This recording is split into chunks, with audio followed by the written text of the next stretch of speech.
Hello there. Thank you so much for finding time to join us once again for the Dear Parent Show. It's always a joy coming your way, and my heart is full. It is so full. Why? Because this show keeps growing by the day, and you people make it a success. So thank you so much for being part of this journey. We are grateful that since we started this show, we've been able to host different sets of people.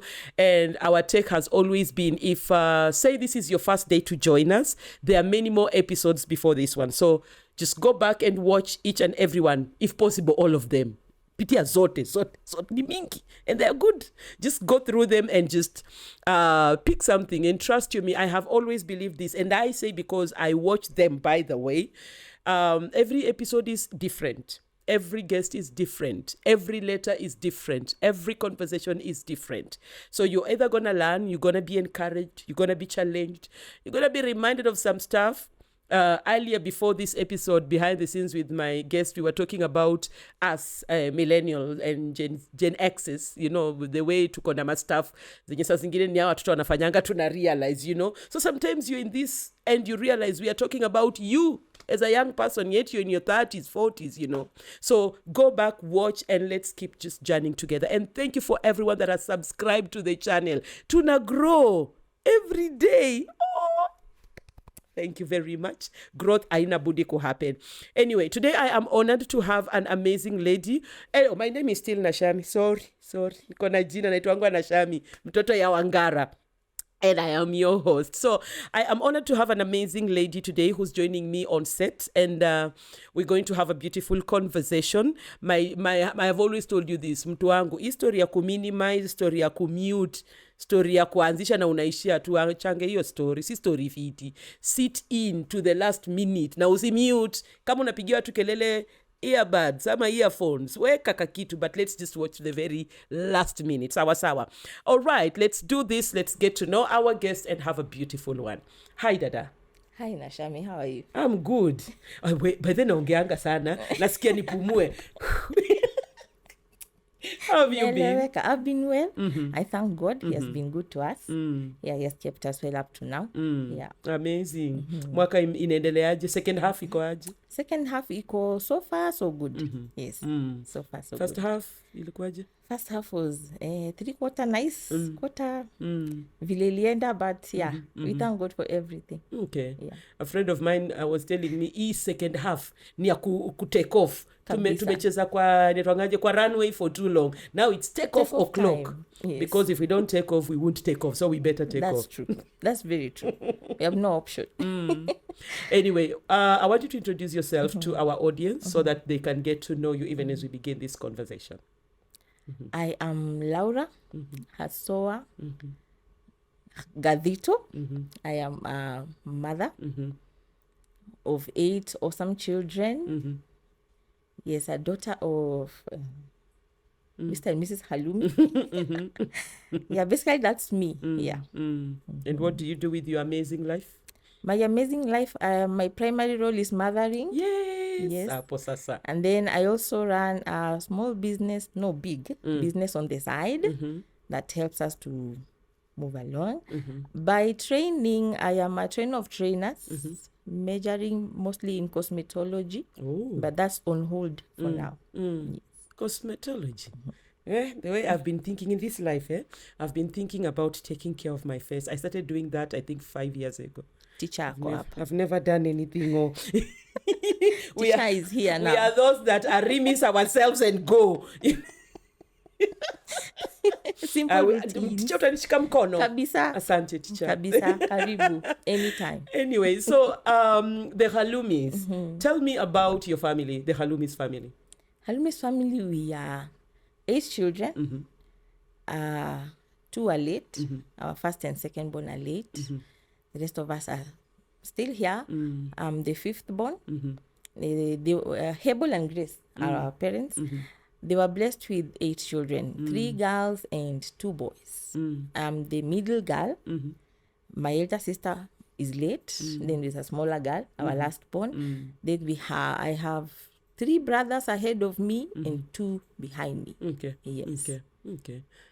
Grown, bred where? Born and bred in Miasi. Miasi. Yes. In the sugar belt, we grew up licking sugar. Yeah. Tonsils has nothing on us I will see. at all. Schooled in Mumias. I left Mumias kidogo kwenda Butere for high school, but I was in Central Primary and Buka Academy for my primary education. Oh, you're in Butere? Yes, I was. The Butere. Yes. Excuse me, it was the Butere The girls. Butere girls. Okay. That's us. Nice. That's good to know. Now, a family of 8, 3 girls. Well, in my family, we're also 3 girls. Interesting. Okay. And I'm the second girl. Okay. Yes. It's Team working. Second born daughter. Yes. Atwezi jita the first daughter. No. But the second daughter off. But anyway, so growing up, you have grown up in Mumias and gone to Butere. Literally, you may grow up Western. You're such a Westerner. Yeah. But I just want to get to know. Tell me something about you growing up, especially you as a teenager, just growing up in that environment, in that family, and in those schools. Anything that you'd remember that you'd want to highlight? My teenage life was quiet. I was a quiet teenager. A lot of observing. When I was in class 6, we had cousins who were bereaved, so my father took them in. So suddenly there was a larger number of teens. My mom had to handle, I think, over 6 people who were in their teenage. So most of me was just observing the behaviors that were happening around me. I was a very quiet teenager. Okay. I never, not an explorer. Kept so much to myself. The way Mumias was full of exploration. Yes. I am one of them. So when we were exploring you were watching us. And listening to those stories. Oh, okay. Yes. Okay. Good for you. Now, Laura, you have said, interesting, I've noted that you were born 8 of you. Your parents had 8 of you. You have 8 kids. I have 8 kids. Okay. And coincidentally, 3 girls and 5 boys. Okay. Yeah. Okay. What did Mama do for you to copy her accurately? Anyway, tell me about now your family with that you have made this far. Okay, as I've said, I have 8 children, 3 girls and 5 boys. My firstborn is 21. My lastborn has just turned 2 years and 4 months. Their father is late. He passed on last year. So yeah, we are so far like that. Yes.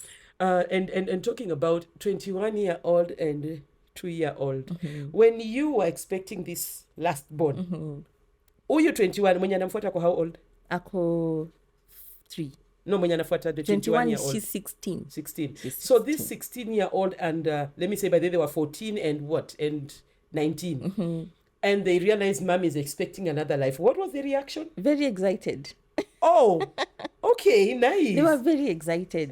My husband loved children and he passed that love on to the children. They were always anticipating the coming sibling. Fully. Wow. Yes. Because I know of some young girl who the mother got a baby when I think she was in form 3. And she'll tell me, what's wrong with mom? How do I have a sibling at this age? Like how? I told her, breathe in, breathe out. Your mother is married to your father and they are deciding to add more siblings to you. Chikai. Mtoto. And trust you me, growing, the boy is around 3.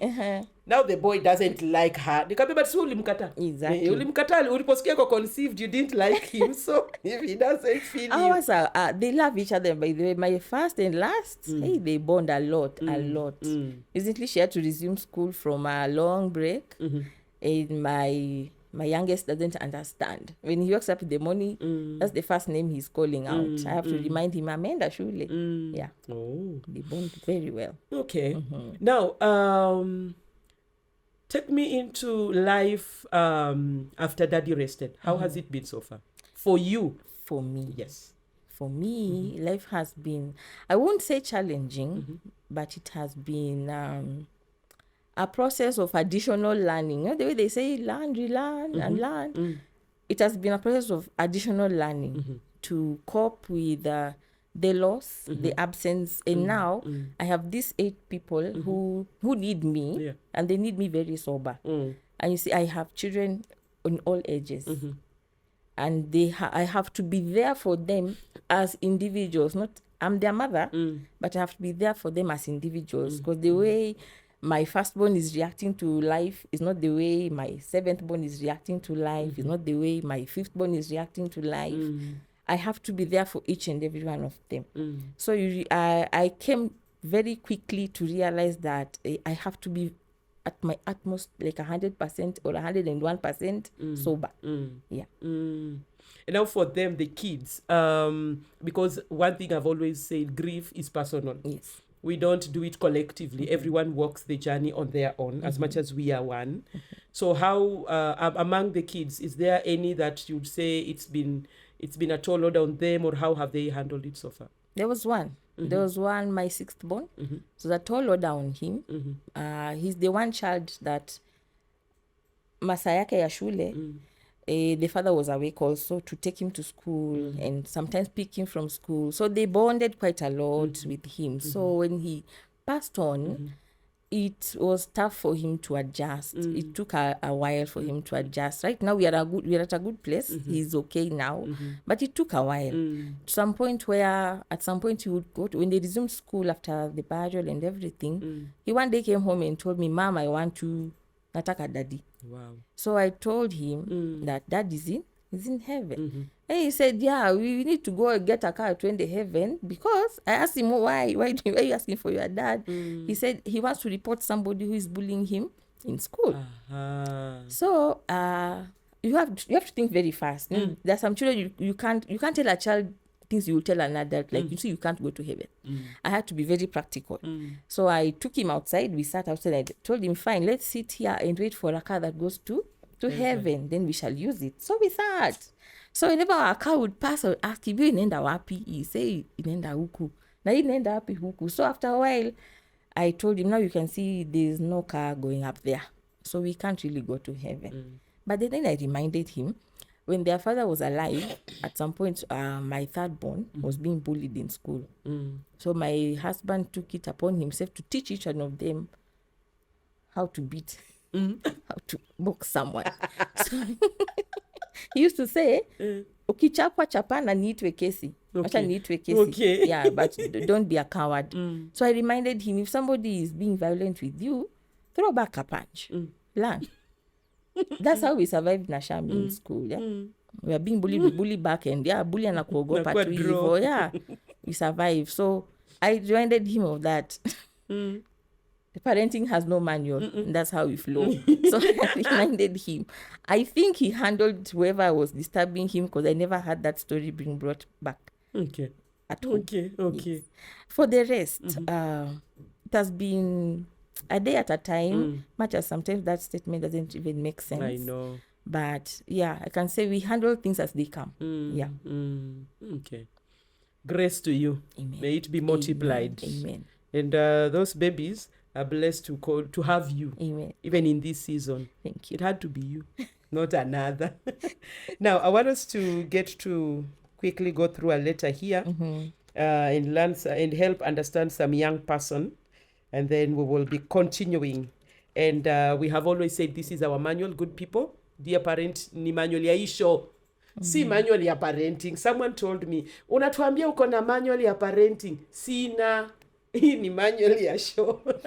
But if it helps you as a parent, that's why it's out here. But anyway, this is what we're using. And if you would want a copy of this, it's available at Nuria Bookstore. All right. Wacha tusikize watoto. So this is a girl. Yes, it's a girl. She's writing. And she's writing to the dad. "Dear Dad, allow me thank God for you and say that I appreciate you for all the efforts you have made to ensure my sisters and I are okay. We are forever indebted to have such a loving father who puts his interests aside and focuses on his children. You have proved to be a true father to us. Years after we lost our mother, we have been your priority, and we are very thankful. Isn't that what I would say about you, Laura? Thank you. You have, it's one thing to lose a spouse and then say you have one child, though it doesn't even make it, it's not even any different whether there are many or there are few, but just having the 8 of them and taking up the role, like you're saying, learning, relearning on the job and all that. And I know if I got 1, 2 or 3 of those kids, they will tell me, but on behalf of them, thank you so much. Thank you. For giving your best so far. Thank you. Okay. So this girl says, amidst that, of course, I love when people begin letters on a good note. Yeah. People that still write letters, this is how we write letters. Unaanza na mazuri ya kuvuta mtu, and then now you bring the content of why you're writing the letter. But anyway, she says, however, I need you to know a few things because this daughter of yours has been through so much that she hasn't been able to talk about. After mom passed on, the impact it had on my life was very bad. And I think that with time I will get better, though I feel it has taken too long. I think my siblings have moved on. I don't know about you, but I think you're doing better than me. I guess it was because of the close connection we shared. I just cannot seem to move on. And it's something, Laura, when we look at young people, and because sometimes adults, we will find our space and talk, for example. Maybe you're having those days and you're like, Nashami, can we talk? And you call me and you just give you space and you talk. But then we look at our children and we ask ourselves, are we sure, or do we assume or hope that they have that space? Maybe with their peers or someone older, that they can open up to such thoughts. What would be your thought on that? I would say most of the times as adults, we overlook children. We overlook children, and it's not usually fair because these children are also processing this loss in their own spaces. And as the adults who are around them, it's important that we allow them that space to also talk. Because we do not, grief just comes differently. One day you're okay, the next day you are not. 1 minute you're fine, the next day you're not. So these children are going through the same thing as, they're just tiny people. We are the bigger version of them. So if we are going through what we are going through, and for us others, we can process and say, we know this will happen and this and that. But these children, they're already trying to find their footing in this whole situation. Most of us adults usually overlook children, but they have a lot to say and they have a lot to ask. And we need to have answers for them that are at their ages. Because you might tell, the people like saying this cliche statement, it is well. It is not well. For this child, unamwambia it is well, kwake si anaona like mwisho wa dunia. Like that time when my children, when the news was broken to them that their father had passed away, I was listening to their concerns, and all of them were talking as if ni mwisho wa maisha. Like how are we moving on with this? And they were allowed that space with the help of my church, and I thank God for my church and my pastors. They were around us at that time. They were allowed to, each of them, say something. Those who could say, they said something, and I picked from what they were saying. Their concern is what next now, and why us. These are concerns that need to be addressed. So we should never overlook children and say, wacha wakae huko, sisi ndo tumefiwa, hata wao wamefiwa. Wakae hapo. Let them sit there, let them process it, let them tell them the truth. So that we deal with it. Yes, that we deal with whatever comes up after that. And the place of, like this particular girl talks about, she thinks maybe her siblings have moved on, and maybe even dad has moved on, but her, she feels she hasn't. And then now in a case scenario, now like your case, you have 8 children. And each one of them, you've mentioned about your 6th born, that it took a toll on them. And then, and then you have said again, today you're okay, today we think you're good, and then the next day you're like, this thing has happened the other day, juicy too. It's all fresh on you. And kids are processing it differently. Yes. So, of your children, who came out stronger? My first one. Oh, aliplay role yake firstborn indeed. She she talks. Yeah. That's one I can attest. She talks. She says whatever is going through her life, even before her father died. Me and her, we have a bond. I have a bond with all of them, but she opens up a lot. Okay. And she says and talks and does this and that and that. She'll say everything. So she came out strong. And I also want to appreciate her friends. I have, at that time that all this happened, I came to appreciate the value of friendships. And that some good parents out there, thank you, all those of you who released your children to us, our house was full of laughter. And my younger children, I would sometimes come out and just find even my younger children sitting on somebody's lap. Somebody is not their sibling, and they're all laughing at whatever was being shared over there. This girl in the letter, this girl is in a very good space to open up right now. Yeah. Because she's basing her letter on an assumption on what she can see. Yeah. She has questions, but when from what she can see, like my father seems to be moving on, my siblings seems to be doing well, but maybe that's just a front. Yeah. Because as parents also, if I may talk for myself, I had this behavior of I would cry when I'm by myself. Yeah. Yeah. And then when I'm out there now to my children, I'm smiling. Strong. I'm okay because I have to be strong for them. And people are encouraging me, be strong for them. Yeah. Until when at one time they were watching, for some time they were watching their father's burial and memorial on YouTube. So one of them asked me, Mom, sometimes when they're watching, I will come and sit there. You just want them to hear what they're saying, just to be there for them as they process the whole thing. So one of them asked, Mom, ulilia? And then I realized these kids didn't see me crying. They didn't see me crying. So I forwarded to where I thought I was crying, or I knew I was crying, much as the camera was not focused on me. I told them at this point, I cried. Even when I was told your father had died, I cried. So it's okay to cry. So I cried. And I cry a lot. And sometimes I would tell me, sometimes nikikuja kama nimeosha uso. Sometimes I would wash my face and leave it wet. Yeah. And I would cheat them some mask or something. I told them I had been crying. Yeah. So yes, I cried. So when we front ourselves as strong, they tend to cower. Like I cannot be vulnerable to somebody who is looking strong. True. I also must be strong. Yet we need to give them that space. You want to cry, just cry. We shall talk about it. I had one who would just sit by themselves or take the phone and anajifungia tu kwa bedroom peke yake.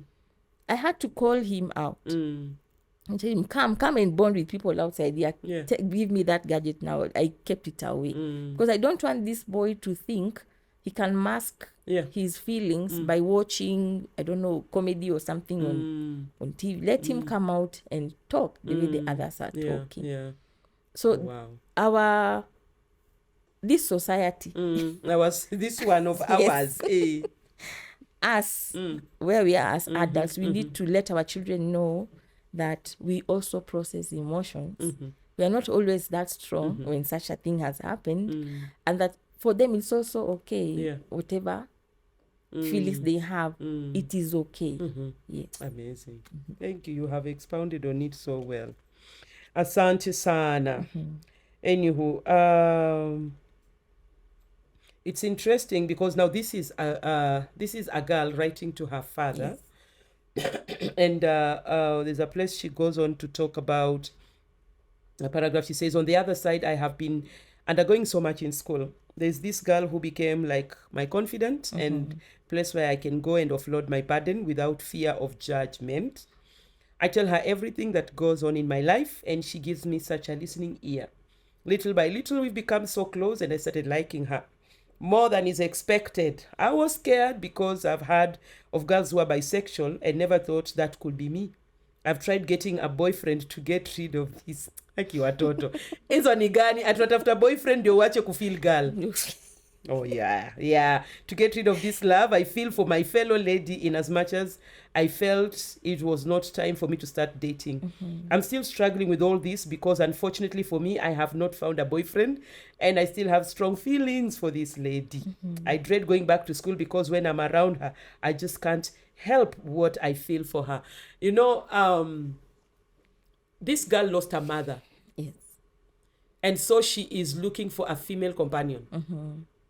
And so we can't judge her at this point because there's something missing, and she's trying to find somebody to fill that void. Gap, yeah. And that is why this one that gives a listening ear becomes the easy way to go.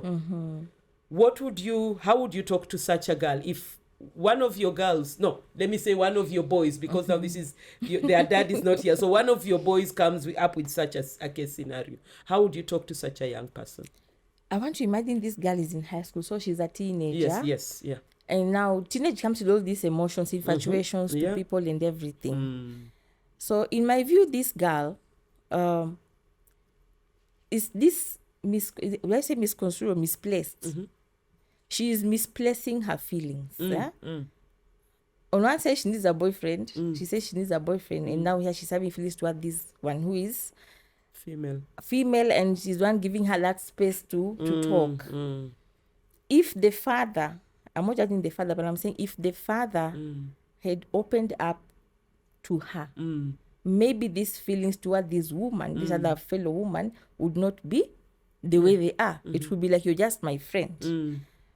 The father needed to have been a bit vulnerable and just explain things as, I'm also in pain. How are you doing? You know? Or start somewhere. I used to see my husband buying sanitary towels for my daughters. It was never anything, panties, all those things we think is the role of the mom. He used to do it. And they were also open with him. And he would not make, if he knew somebody was on their monthly periods, he would not make a big deal out of it.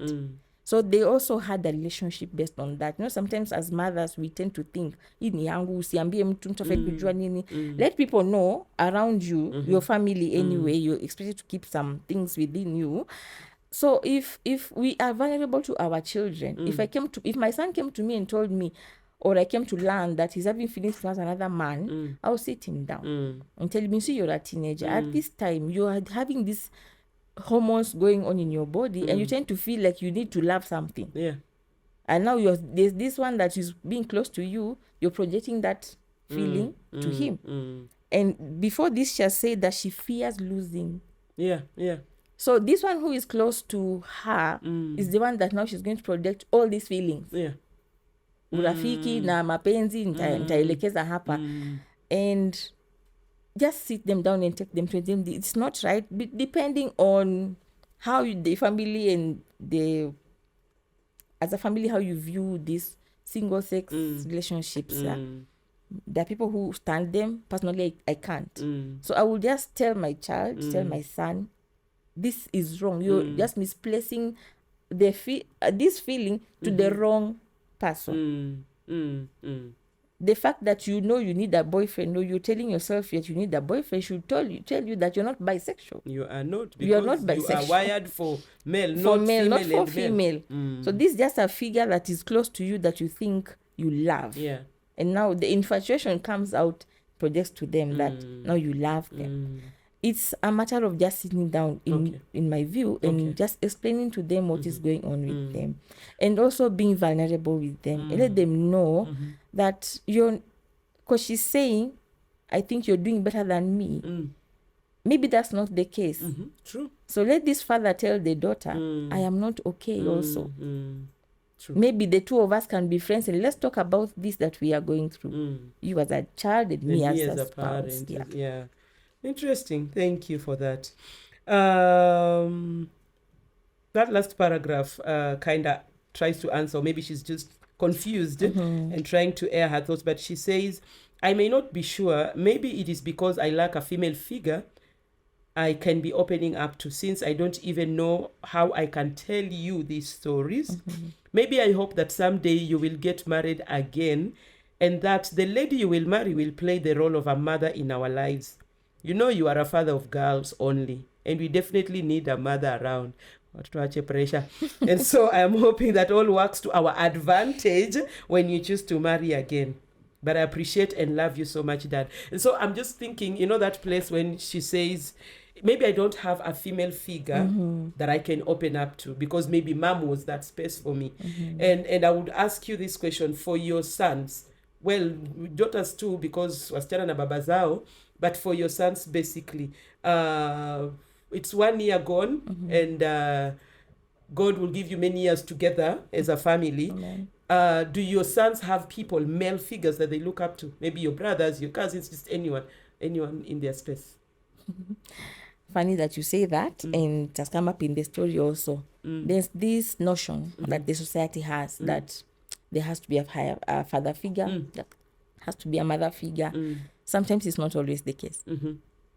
The people could be there, like they are seen, but they're not. They are present in their children's lives. Like for us, what has carried us through was that from when they are young, we've always pointed our children to God. Very nice. We teach them anything that we need to teach them that they need to learn about God, have a relationship with God.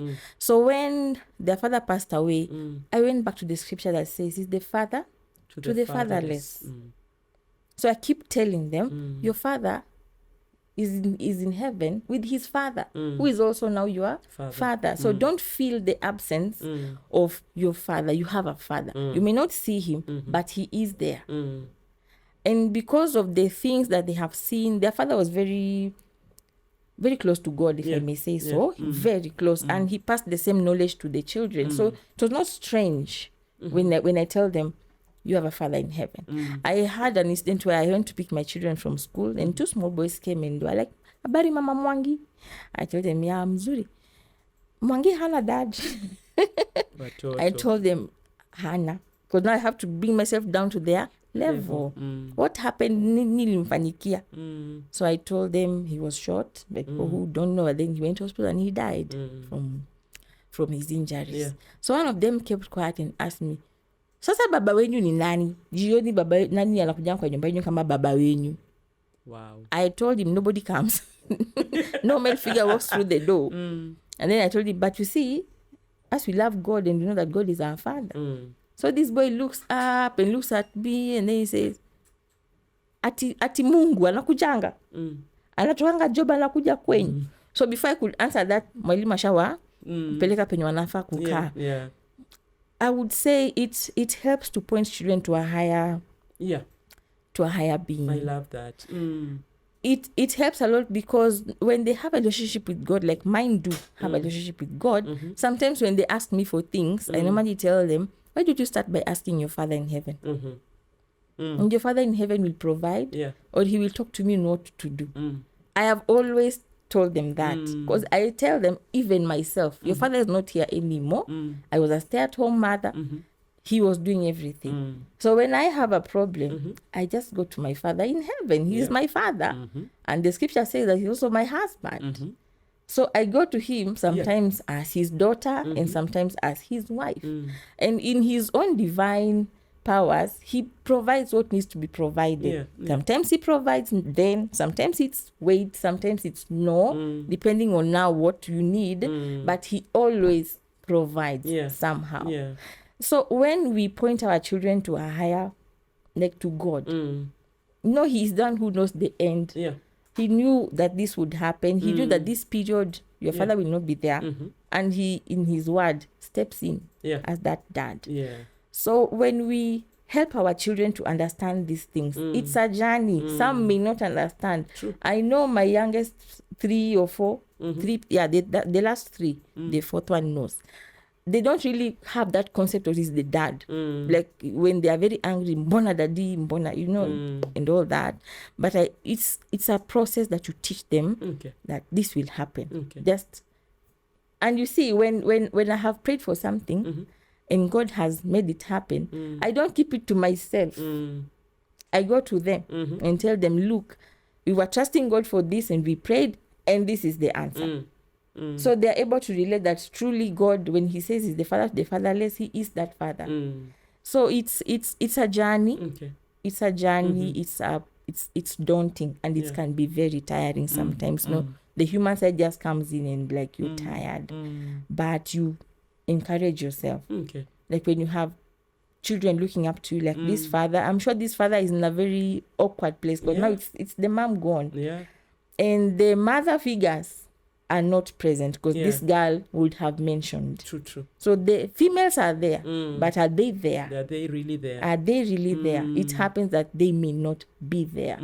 So instead of, and I can't force Nashami, come and step in and be a mother to these children, or you, uncle, come and step in and be a father to these children. He'll just be there, but he won't really be bonding with them the way you would expect. Maybe they bond. So we have to learn. We have to learn that society has these notions that it has, but what is the Bible telling us? If God says it's the father of the fatherless, then I don't need to expect somebody else to step in as a father. Somebody who will step in to be a father is one that is coming in knowing that they are coming to be a father. They're coming to be a father figure. They're coming in to step in on things I can, as a mother, as a woman, cannot do to my sons. Or if it's on the other flip side, is a woman stepping in to know that I am coming in as a mother to this girl, and I should take her like that. I should not expect her to love me immediately as her mother, because she knows her mother is no longer there.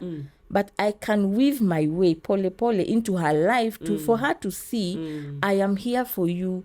Whatever you need that I can give, I will give it. You're speaking and I'm just remembering something. 2003, when I lost my daughter, that was in December. The following year in April, a cousin of mine lost his wife. And he had 2 young boys. They were twins. And so everyone was not, after burial, everyone is busy going back to their shugulis. And I went to ask him, unarudi na nani Nairobi, who's going to help you take care of the boys? And he's like, I'll just have to look for a house help. I'm like, house help? And these kids, their mothers just left. I told him, let me come and stay with you, at least before pate mwingine. And I said, for me, it was like God was just, it was part of my healing, I guess, because I still needed a child. And he gave me 2 boys. But I remember, the first 2 months, I was like, I can't do this. Really? I can't. Those kids, the way their mother had raised them, Mimi, we were not matching. I was always shouting. I was always beating them. And anytime I beat them, their dad is on my case. These kids are still grieving. Wachana kupiga watoto. And I'm thinking, nakusaidia. And it's like, I told him, Ogami, I'm leaving. Well, God had me stay further. But something that you have mentioned, there was a day those kids were out playing. I was just in the house and I could hear him talking with their friends. Ati, na huyo auntie yenu si mama yenu. Msimuitange mam, si mama yenu. Kwani hatujui mama yenu, si mama yenu alikufa. And there's like, na si ni ukweli mama yetu alikufa, na si ni ukweli huyu ni auntie yetu, na si anatupenda. I was like, okay, that is reason enough to continue being here. Kumbe I'm adding value in their lives. So I understand that bit of it's beyond somebody just me pointing like, oh yeah, come and help here. Actually, it's from me saying, let me come. Oh yeah, let me come and assist. It has to come from an individual. You can't even request, by the way. You cannot request. You can't request. But deep down, there are those people whom if you come to a, like, mifika mwisho, kuna watu trust. If I call them, there are those people who say, if you did anything, call. They mean it. And there are those who just say it because they're saying. So you know that if I am stuck here, if I call so-and-so and he will intervene or she will intervene. Also, we need as adults who are handling children or whatever level we are handling them, to teach children to be empathetic.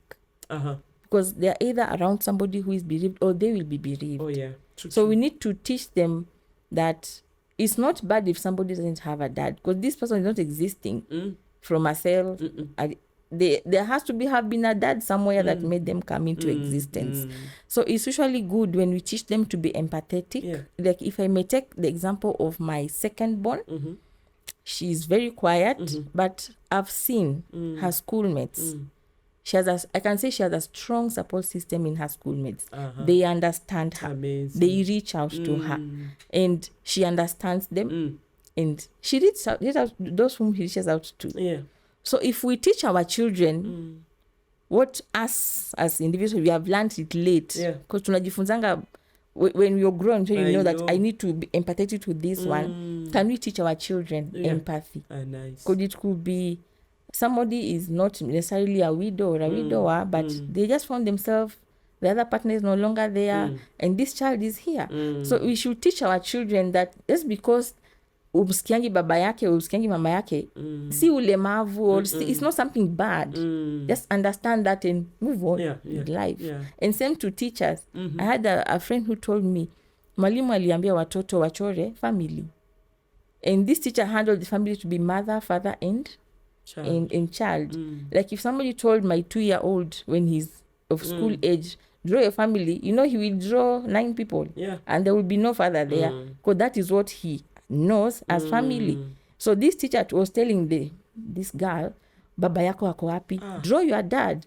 So you're telling a child to draw something that she's not conversant with. Sure. So she's traumatized. Mami sasa ndachora nini? Hata ajui dad anafaa kukaa namna gani. Ajui dad ni male. Yo, wow. So the society needs to be sensitized on that. That in all these family settings, in all these family settings, let every child know that it's okay. The way this family is, it's a family. It's a complete family. Yes, it's a complete family. Yeah. Amazing. Now, as we wind up this, I would want you to speak to a mother or a father who is widowed or widowed. Yeah, both is widowed. Either parties, just from your heart to them. From just whatsoever is in your heart to such a parent.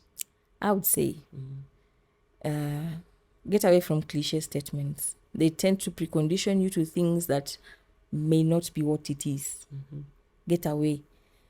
Know yourself as an individual now. Like me, now I'm starting again. I met my husband when I was 19. So I'm discovering myself as an adult now. Who is Laura? Who is I know myself before I met him, but that was teenage. That's another stage of life. So I've grown with him all these years, and now he's gone. I need to discover me as me. So know yourself as who you are now without your spouse. And that way you'll be able to be in a very good space to help your children also come up and meet their potential as they are without the hang-ups and the pain of losing the parent that is missing. So I will tell them, know yourself. Get away from cliche statements and know you are God. Cry to God sometimes. I sometimes go to God and I just say, I want to cry. And today I want to laugh. And he tends to bring all those jokes and things that we used to share with my husband. And life has become, when I've known myself like this, it's easy for me. Nothing, nanishtua tena, nothing at all. When you come to me with things, I'll just look at you because deep down I know how I'm handling it for myself. I need to guard my heart a lot because if you don't guard yourself, if you're emotionally unstable because you're depending on these cliche statements, it is well and it is not. So you don't want to talk because people just tell you it is well. People just tell you move on from what? Yeah, right. What are you moving on from? You just learn to live with what is there. Accept that this person is no longer there. Accept that people may or may not help you walk through the journey. True. But just know you are God. He is the only person that is a constant. You will sink, he will bring you back up. You will go up and come down, he's still there with you. So I would just say that know yourself and know you are God. Walk with your God. He's the constant that you will ever have. He will bring people along the way that will walk with you. He will, by the way, he does. There are people who have held my hand in a way that I never even thought they would. To date, and I still appreciate them a lot. And I do not hold against anybody whom I thought, because there's also that aspect of people will disappear that you never thought they would. And it's not because that they don't want to be with you. They just don't know how to handle you anymore. True. They don't know how, and they decide to just keep off. So it's not that it's not coming from a bad place. They just, how do we handle this one? Just to avoid. So just learn that whatever you're expecting from the society may not happen. Just learn yourself, and in the space that you are in, know your God and move with it as it goes. And be vulnerable to your children if you have them. Be vulnerable. Let them know that it is okay not to be okay. It's okay to cry. And it's okay to miss the life that was there before. And look forward to now building a new life without whoever is missing. Yeah. Amazing. Thank you. Thank you so much. And for even just taking us through your journey as we understood this particular girl's journey too. And I say again, grace is multiplied for your sake. Amen. As Laura, Amen. alone, and then as a mother, Amen. and then for those amazing humans. Amen. Thank you. Keep in God. Muko safe. Hapo kwa God. Tuko safe kabisa. Hapo maintain. Kabisa. Sawa. Thank you so much, and everyone for even joining us today and being part of the conversation. I think my take home is in the whole place of parents, just be vulnerable. It is okay. You pull a strong one, you will try to make your children fake strongness, and they might find themselves in the wrong places trying to be vulnerable, yet they have you. It's you're dealing with it, they are dealing with it. Be the vulnerable one, hold their hands, walk together. And as Laura finalized, she said, know you and know your God. You're safer there. And that is my heart goes out to everyone that is in that space, and know that when a God, you got this. You are an amazing team, and you are winning this. And so thank you so much once again. We keep walking the journey. We keep learning along the way. And I think my parting shot finally would be, if you find anyone in such a space, in your own little of ways, please extend grace to them, because it's such a journey. So be the one that would extend grace. Be empathetic. Tumejifunza tukiwa wakubwa. Yes. Tumekashika kidogo, so let's be empathetic to others. And for Aki, you have given me so many take homes, and schools, teachers, tafadhali, let's handle this thing with care, please, tafadhali. Let's not make our children, musifanye watoto wa wazazi waanze kuchanganyikiwa. We trust you with them, and we know you do a good job, and thank you. So let's just help them even along the journey. Thank you once again. Dear Parent Show continues next week. We appreciate each and everyone that has been part of it today. Like this, share this, comment about this, and let's keep the journey going. Thank you so much. The Lord bless you. From you to us, we say God is a constant. Yes. Right? Yes. Amen. Only Shalom. constant. The only constant. Yes. God bless you. God bless you.